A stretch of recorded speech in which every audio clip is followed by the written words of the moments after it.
Hello, my name's Devon. I'm here to do my postpartum pain management care plan. So number one, in assessing the patient, we want to assess the patient and see if she's had a vaginal birth or a C-section. Then we want to look at the pain location and also on the pain scale from 0 to 10, how much pain the patient is actually having.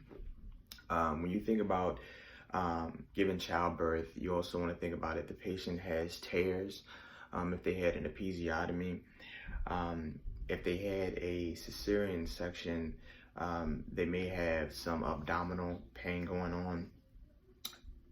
After childbirth, women also have uterine contractions after delivery. Another source of pain could be breast engorgement, so they may have some breast pain. Also, patients may have some discomfort in their lumbar area or their thoracic area just from anesthesia from having the epidural.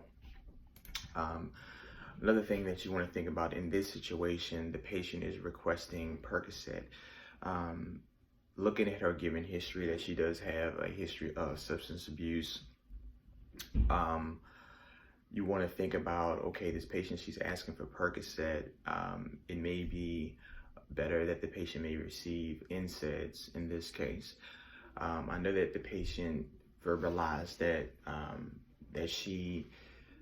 when taking Motrin, that it bothers her stomach. One thing that we need to assess is the patient eating food before taking the medication. Most of the time, when patients they take Motrin, it can upset the stomach. So it's always good to have something on your stomach to actually tolerate the medication. So the patient just needs education from that perspective. Also, I think we need to educate the patient on giving narcotics, the side effects of narcotics. One of the side effects is drowsiness, nausea, vomiting, and also the patient could actually build up a tolerance for opioids, and they can actually be constipated. So those are some side effects that the patient could experience if she's going the narcotic route. So we always want to err on the side of caution with that. So number two, some non-pharmacological methods to manage the patient's pain would be number one, to give cold packs. I know when my wife was recently in the hospital for our new daughter, she used cold packs just because she was having some breast engorgement. So that actually helped relieve some pain.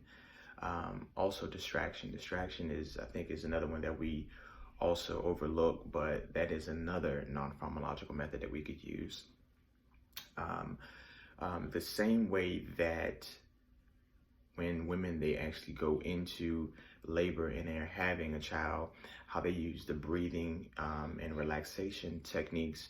That's another technique that that this patient could actually use. Another thing that the patient could do is getting up and walking. I know staying in bed all day long and you're sore, you don't want to get up and move, but that'll actually make you feel better by just getting up. Not saying go run a marathon, but just getting up, moving around, just taking your time, that actually will help to alleviate some of the pain. Also, whenever women they have a transverse incision or a C-section, whenever they're moving around, sometimes they will end up having incisional pain.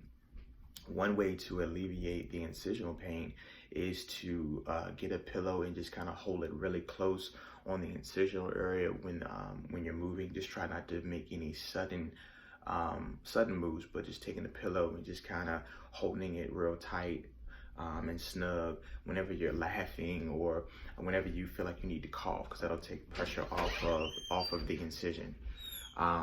Also, one thing that you want to do is avoid lifting anything heavy. That can also cause you to bleed even more, and it could also actually cause you even more abdominal pain.